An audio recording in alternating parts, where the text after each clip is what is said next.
चलिए, तो आज के ऑनलाइन लाइव क्लास में आप लोगों का स्वागत है। जैसा कि आप लोग को मालूम ही है कि हमने पिछले क्लास में इतिहास के अध्याय 8 का कुछ पॉइंट पढ़ाए थे और आज शेष पॉइंट पढ़ाएंगे। हम आपको याद दिला दें कि हमने मुगल कालीन कृषि के अध्ययन के जो स्रोत थे वो पढ़ा रहे थे। उसमें से हमने बताए थे कि 3 इसके प्रमुख स्रोत हैं। एक बाबरनामा, दूसरा आईन अकबरी और तीसरा अकबरनामा। और आज होगा अकबरनामा। अकबरनामा देके डाल दीजिए।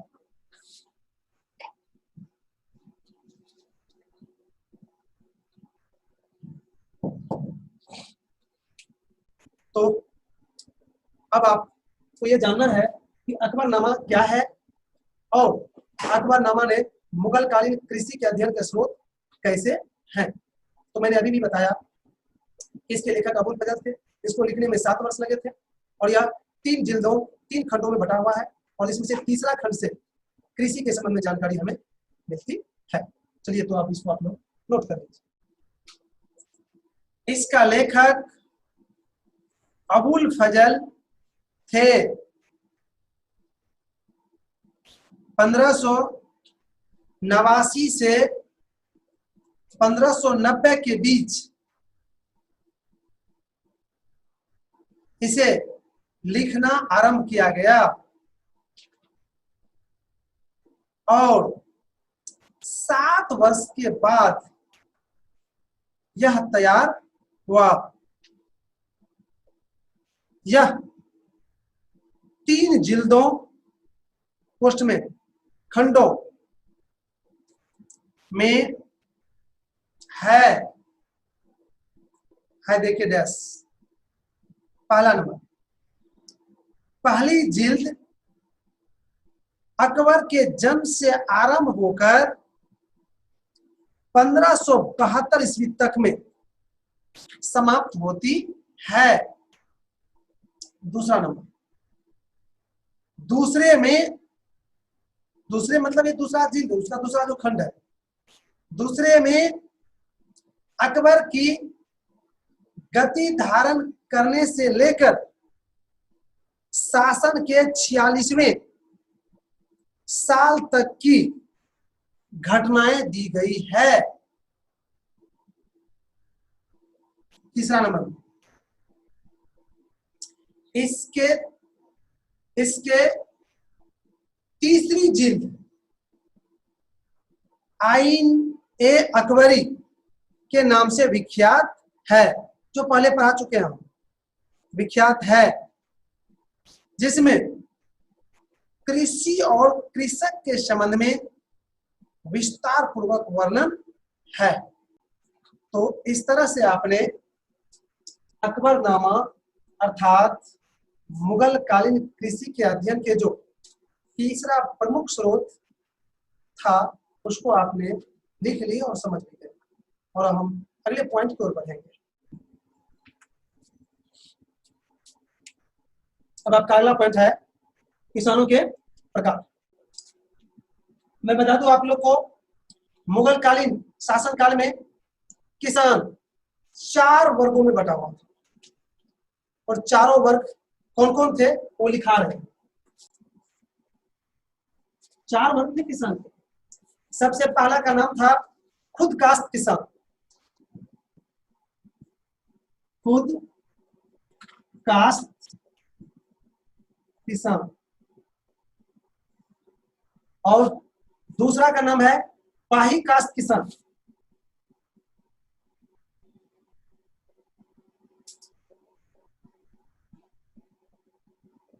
और तीसरा का नाम है मुजरियान किसान। मुजरियान।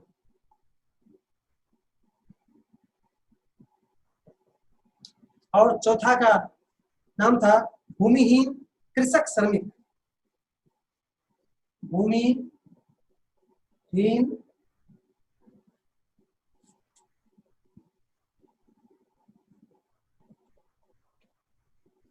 कृषक। भूमिहीन कृषक भी चलता है। तो यही किसान के 4 प्रकार मुगल शासनकाल के अंतर्गत थे। इन्हीं चारों को एक एक करके हम पढ़ेंगे। आप अगर एक बार पेन नीचे रख देते हैं तो हम इन चारों को थोड़ा सा संक्षेप में बता देंगे। सबसे पहले खुद कास्ट किसान। खुद कास्ट किसान उसको कहा जाता था जिसके पास अपनी जमीन होती थी, साथ ही वह जमीन उसके घर के आसपास ही रहता था, अर्थात उसके गांव में ही उसकी जमीन रहती थी, उसको कहते थे खुद कास्ट किसान।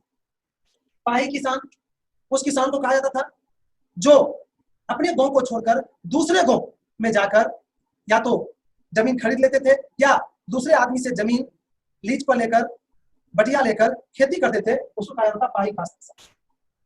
और मुजरियान किसान, मुजरियान किसान उसको कहा जाता था जिसको खेती करने के लिए बहुत कम भूमि होती थी और वह मुख्य रूप से खुद कास्ट किसान से खेत लेकर, बटिया लेकर वो खेती करते थे। और भूमिहीन कृषक, ये तो समझ ही गए कि जिसके पास खेती करने के लिए भूमि अपनी नहीं थी, वह मुख्य रूप से मजदूरी करते थे या थोड़ा बहुत बटिया इत्यादि लेके, या कहीं पर जो मजदूरी करते थे, जहाँ हल जोतता था तो पहले जमीन लिया जाता था, तो हल तल जोतता था तो उसके बदले में उसको जमीन दिया जाता था, तो उस पर खेती करते थे, उसी को कहा जाता था भूमिहीन कृषक। मतलब इस तरह के किसान को अपनी भूमि नहीं थी। ये संक्षेप में आपने जानते हैं। अब हम एक एक करके दिखाएंगे। अब खुद कास्ट किसान देखे, लिख के डैश दीजिए, खुद कास्ट किसान लिखकर डैश दीजिए, लोग नोट कीजिए। उस किसान को खुद कास्ट किसान कहा जाता था जिनकी भूमि उनके निवास के गांव में ही रहती थी। उस किसान को खुद कास्ट किसान कहा जाता था। पूर्णविराम। इस किसान का समाज पर दबदबा रहता था, साथ ही इनकी आर्थिक स्थिति अच्छी रहती थी। तो इस तरह से आपने खुद कास्ट किसान को समझ गए और लिख भी दिया। मैं बता दूं आप लोग को, कभी कभी परीक्षा में स्पेशल ये भी पूछ देता है कि मुगल कालीन खुद कास्ट किसान का चर्चा करें, वर्णन करें। शायद हमको नहीं लगता है कि भूलिएगा, खुद कास्ट में खुद वाला जमीन होगी, यहाँ पर आप खुद वाला हो, चलिए भूलिएगा नहीं। अब दूसरा है पाही कास्ट। इसके विषय में भी अभी भी तुरंत लिखे बैठिए। पाही मतलब होता है दूर में, कोई दूर का चीज होता है तो उसको कहता है कि पाही है मेरा, वही शब्द का प्रयोग किया गया यहाँ पर, तो अभी भी बतेबे किया। देखिए आगे, इसको भी आप लोग नोट कर दीजिए। उस किसान को पाही किसान कहा जाता था जो अपने गांव छोड़कर दूसरे गांव में अस्थायी रूप से निवास करते थे और वहां ठेका पर खेत लेकर खेती करते थे। इसकी स्थिति खुद कास्ट किसानों से खराब रहती थी। तो इस तरह से पाही कास्ट किसान भी क्या थे, क्या स्थिति थी, वो जानते हैं। अब हम लोग करते हैं अगला, मुजरियान किसान।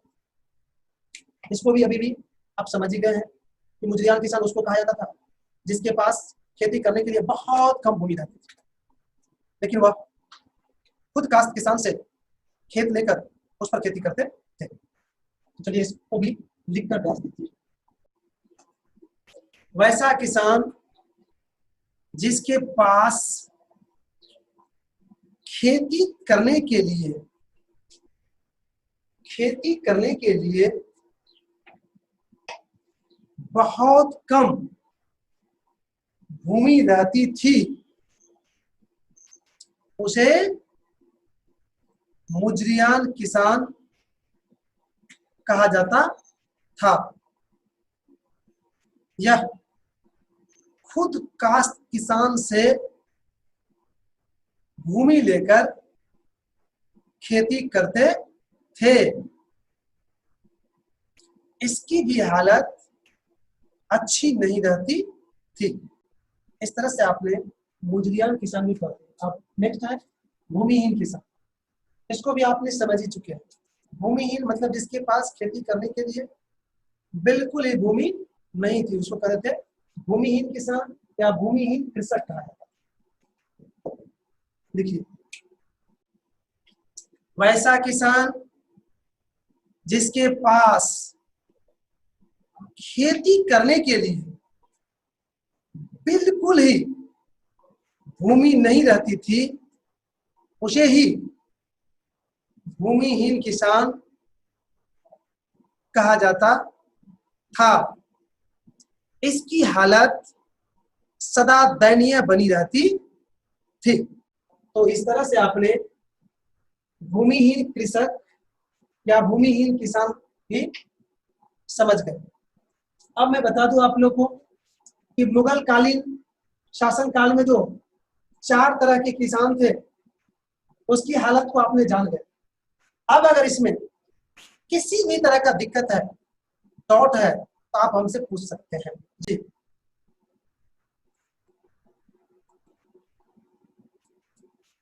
जी पूछ सकते हैं। सर भूमिहीन किसान घर बना के कहाँ रहते थे, उसके पास तो जमीन था ही नहीं। अभी जो भूमिहीन व्यक्ति है वो कहाँ रहते हैं? पता नहीं सर, सरकारी में। पता नहीं है आप? सरकारी में रहता हुआ। हाँ, तो उसी तरह से रहते थे। राजा के पास तो बहुत सारी भूमि थी ना, और या फिर जमींदार जो थे उसके पास बहुत सारी भूमि थी, उसी के यहाँ खेती करते थे और उसी के यहाँ रहते थे। दयनीय का मतलब होता है बहुत कमजोर। बहुत कमजोर हालत जब रहता है किसी का तो उसको कहते हैं दयनीय। क्या रे नया निधि, कोई दिक्कत नहीं रे? No sir. अरे आजकल क्वेश्चन नहीं करती है, इसका मतलब बहुत समझदार हो गई है, समझ जाती है टोटल चीज नहीं। Yes sir. या फिर कुछ एजुकेशन है? नो सर, कि पहले पढ़ लेते हैं, जो पॉइंट पढ़ाने वाले उसको हम पहले पढ़ के समझ लेते हैं, फिर आप समझाते दौर समझ में आ जाता है। राइट, बहुत अच्छा तरीका। ये तरीका जो आपने अपनाए हैं ये बहुत अच्छा तरीका। देख रहे हैं इससे लाभ मिल रहा है ना सबको। इससे सीख लेना चाहिए कि जो हम कल पढ़ाएंगे उसको बिफोर ही आपके पास बुक अवेलेबल है, नेट है, मोबाइल है, बहुत चीज है, उसके माध्यम से उसको पहले आप लोग एक बार पढ़ लीजिए और उसके बाद जब हम पढ़ाएंगे तो आपके दिमाग में बिल्कुल सटासट सेट होते जाएगा और फिर कभी वो निकलेगा भी नहीं। तो मेरे भाई अब हम अगला पॉइंट को आज नहीं पढ़ा पाएंगे क्योंकि समय इशारा कर रहा है कि आपका समय समाप्त हो रहा है। कल हम किसानों की स्थिति बताएंगे। वैसे अप्रत्यक्ष रूप से किसानों की स्थिति भी क्या थी वो जान ही गए हैं। अगला पॉइंट भी इसमें इसी में है, लेकिन फिर भी औपचारिकता रह गया, 2 लाइन हम कल लिखाएंगे आप। चलिए तो आज की क्लास को यहीं पर विराम देना पड़ता है। धन्यवाद।